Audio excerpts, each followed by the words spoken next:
आधी रात को गुजरात के जामनगर की सड़कों पर उमड़ी ये भीड़ गवाही है पीएम मोदी की प्रचंड लोकप्रियता की।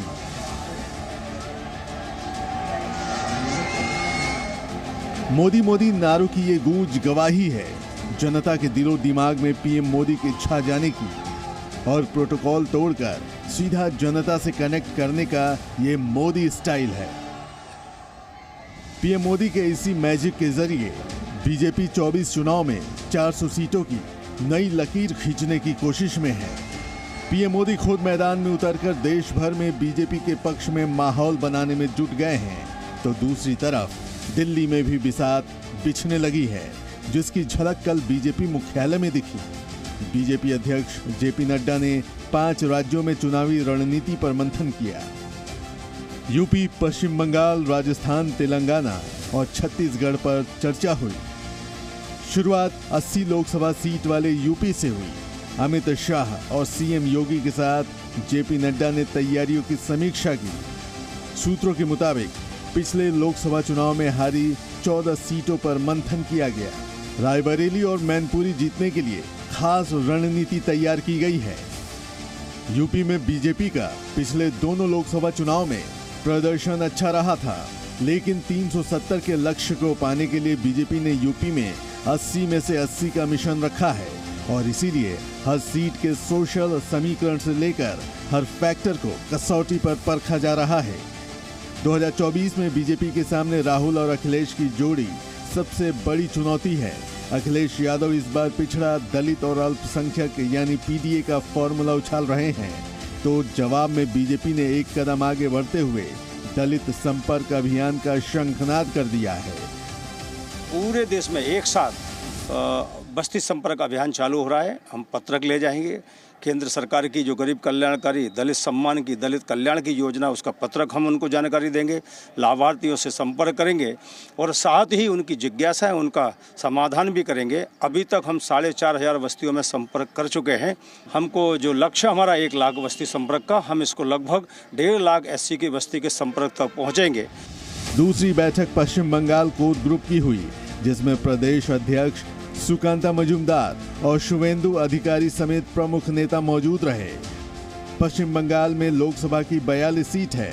2019 में बीजेपी ने यहां 18 सीट जीती थी, जबकि 2024 में बीजेपी ने बंगाल में 35 सीट जीतने का लक्ष्य रखा है। यानी 2019 के मुकाबले 17 सीट ज्यादा जीतकर बीजेपी 370 के टारगेट के करीब जाने की कोशिश कर रही है, और इसके लिए बीजेपी पीएम मोदी के काम और संदेश खाली में ममता की नाकामियों को मुद्दा बनाएगी। मुझे लगता है अगर इस समय मैं नहीं मुंह खोलूं, मैं अगर प्रतिवाद ना करूं, इसके मुखालिफत ना करूं, तो आगे आने वाले समय में मेरे लड़की, मेरे बच्चे भी मुझ पे सवाल उठाएंगे। लेकिन कितने बार अरेस्ट होना पड़े हम तैयार हैं, लेकिन बंगाल की महिलाओं के साथ ऐसी जो घटना घटी है इसको हम होने नहीं देंगे। ममता बनर्जी को बाध्य करेंगे शेख शाहजहां को गिरफ्तार करने के लिए। जेपी नड्डा और अमित शाह ने तीसरी बैठक तेलंगाना कोर ग्रुप की ली, जिसमें प्रदेश अध्यक्ष जी किशन रेड्डी, के लक्ष्मण, बंदी संजय जैसे नेता मौजूद रहे। तेलंगाना वो राज्य है जहां बीजेपी को काफी उम्मीदें हैं, और उसकी वजह पिछले विधानसभा का प्रदर्शन, जिसमें सीटें भी बढ़ी और वोट शेयर भी। तेलंगाना में लोकसभा की 17 सीट है। 2019 में बीजेपी ने 4 सीट जीती थी। छत्तीसगढ़ विधानसभा में अप्रत्याशित जीत के बाद बीजेपी के हौसले बुलंद हैं, और अब मंशा लोकसभा में क्लीन स्वीप करने की है। इसे अंजाम तक पहुंचाने के लिए छत्तीसगढ़ बीजेपी कोर ग्रुप भी आला कमान के सामने हाजिर हुआ। राज्य के सीएम विष्णुदेव साय भी बैठक में शामिल हुए। छत्तीसगढ़ में लोकसभा की 11 सीट हैं। बीजेपी ने 2019 में 10 सीट जीती थी। देर रात आखिरी कोर ग्रुप बैठक राजस्थान बीजेपी की हुई, जिसमें मुख्यमंत्री भजनलाल, डिप्टी सीएम दिया कुमारी और प्रदेश अध्यक्ष सीपी जोशी शामिल हुए।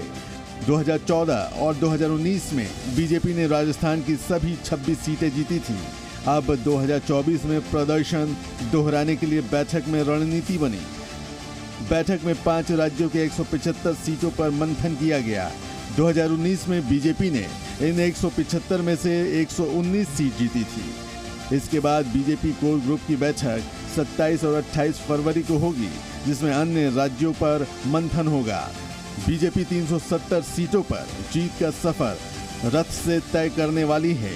बीजेपी कल से अपने चुनाव प्रचार रथ को पूरे देश में घुमाएगी। बीजेपी अध्यक्ष जेपी नड्डा प्रचार रथ को हरी झंडी दिखाएंगे। ब्यूरो रिपोर्ट, जी मीडिया। जी न्यूज़।